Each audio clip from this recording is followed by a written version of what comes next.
Hello class 10. Let us continue with the lesson that tells us about the reforms and the characteristics observations. We have already discussed about various newspapers, journals, magazines that were published during the 19th century. Today we are going to discuss about the educational reforms of the 19th century Bengal. Now, educational reforms, when we start, we'll have to concentrate on the Charter Act of 1813. 1813. Now, Charter Act of 1813 has enabled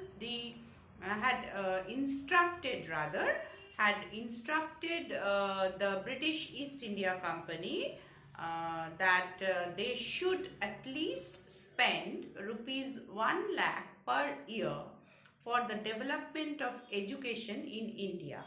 So, from the educational point of view, the Charter Act of 1813 was very important because for the first time the British government had taken the spread of education in India very seriously and had instructed the British East India Company, which was ruling during that time in a vast area of India, that they should at least spend rupees 1 lakh for the development of education in India.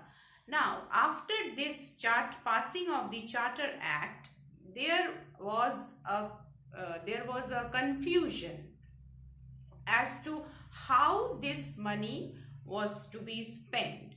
There was a group in the Governor General's Council. Two groups have emerged, and one group was in favor of education in indigenous Indian or Eastern or Oriental medium. The language should be in Indian, any Indian language, indigenous language, in vernacular language, and the focus should be on the Oriental system of education. So these people, this group had come to be known as Orientalist, and there was the opposite group who were in favor of the spread of education in India that should be in Western system of education in India, and that too in the medium of English. So this group has become the Anglicist or evangelist. So this conflict or controversy between these two groups, the Orientalist and the Anglicist or evangelist, this is known as the Orientalist Anglicist controversy or conflict. It generally comes as a 4 marks question, sometimes 2 marks also. You have already got the notes upon it. Now, there were people who belonged to each group. Now, the names are also given: Charles Grant, James Prinsep. These were the Orientalists. And there were other people like the Indians were also there. Raja Ram Mohan Roy and others were there, who were in favor of the Western education in English language. So this was important. Okay. Now this Orientalist Anglicist controversy, this had come to an end in the year 1835 with the passing of Macaulay's Minute. Macaulay was a member of the Governor General's Law Council or Law Department, and he had given an educational minute where he has declared that the education in India should be imparted in English medium. And also, along with this, he had mentioned that the education in India should be imparted to only the higher class of the society, and in turn they will be imparting the education to the lower class of the society. So this system, this theory is known as downward filtration theory. It has been also given to you. It comes as a 2 marks question. So macula is minute, downward filtration theory, all these come as 2 marks questions.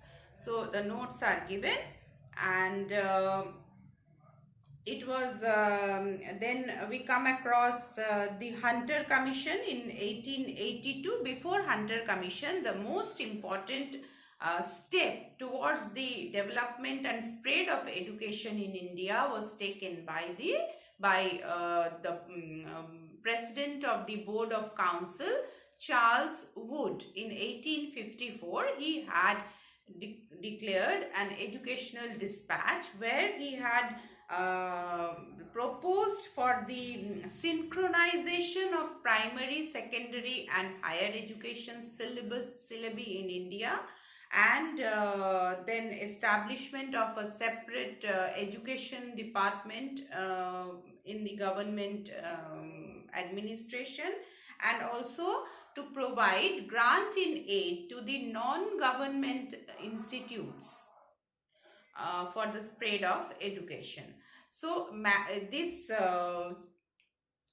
this educational dispatch of Charles Wood, or Wood's dispatch in 1854, is regarded as the Magna Carta of education and spread of education in India by the British government. Now, according to the recommendation of the Wood's dispatch, in the year 1857, 3 universities were established or set up in the 3 presidencies: Bengal, Bombay and Madras. So the Calcutta University, the Madras University and the Bombay University, these 3 universities were set up in the year 1857 in the recommendation of Charles Wood's dispatch. And Hunter Commission, later on Hunter Commission in the year 1882, it was declared that more primaries and secondary schools to be set up, and scholarships should be given to the deserving candidates. Those who were flourishing in the educational field, they would be given scholarship. That was recommended by Hunter Commission report in 1882. Next, now we are coming down towards the people who had initiated or helped in the development of education in India. In this regard, we will learn both about the West Europeans, the British people who helped in the spread of education in India, as well as the Indian reformers who had helped in the education of India. Now, first of all, we come across the name, that is Ishwar Chandra Vidyasagar and women's education and his other efforts in the spread of education in India. Now, Ishwar Chandra Vidyasagar, though he was the principal of the Sanskrit college, he was not against the Western education. Now, after becoming the principal of the Sanskrit college, he had introduced quite a lot of reforms over there. Previously, the Sanskrit college was open to the only Brahmin boys, Brahmin students. But after Vidyasagar had become the principal, he had opened the college for all caste students. Also, he had imposed strict discipline for the teachers as well as the students, and introduced the Western philosophies and the literature along with the Indian philosophies and literature in in the curriculum. So Vidyasagar had tried to modernize the education imparted in Sanskrit college. Now he was very much interested, and he invested a lot of time and money for the spread of the education for the girls. Being an inspector, school inspector of the government schools, he had traveled many places, and he had by his own expenses, he had opened as many as 35 schools in all over Bengal for the girls. Now Vidyasagar had also written quite a lot of books. We have already learned about them, Borno Porichoy, Kathamala, etc., for the benefit of the students. And he had simplified the Bengali grammar from Sanskrit grammar, which is quite difficult to understand. He had simplified and made the Bengali grammar book. And also he had helped Drinkwater Bethune to set up the Bethune school for the girls in Calcutta, and later on which would turn into Bethune School and College for the girls. And then he had established the Metropolitan Institute, which is now presently known as the Scottish Church College.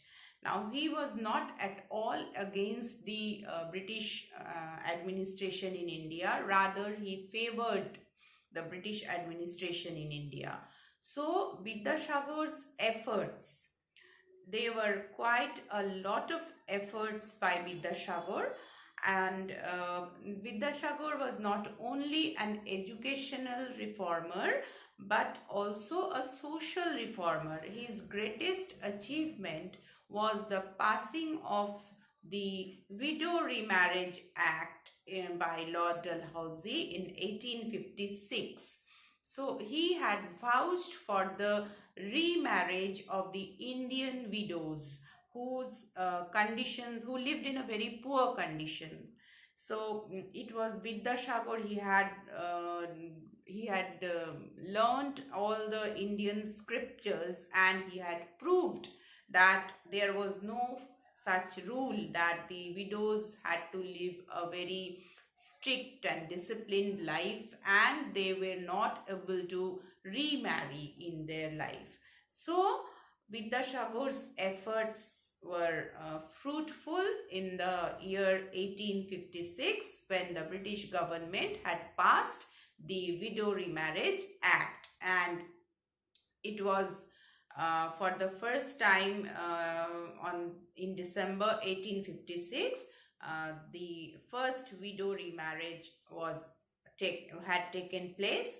Vidyasagar himself had given his son to marry a widow. So his son Ishan Chandra was married to a widow. So Vidyasagar, what he preached, he practiced. So he is known as one of the greatest social and educational reformer of our country. So students, today we are ending over here. Next day we will learn about the other personalities who had helped in the spread of education, and also had helped in the reforms, introduction of the reforms, social reforms during the 19th century Bengal.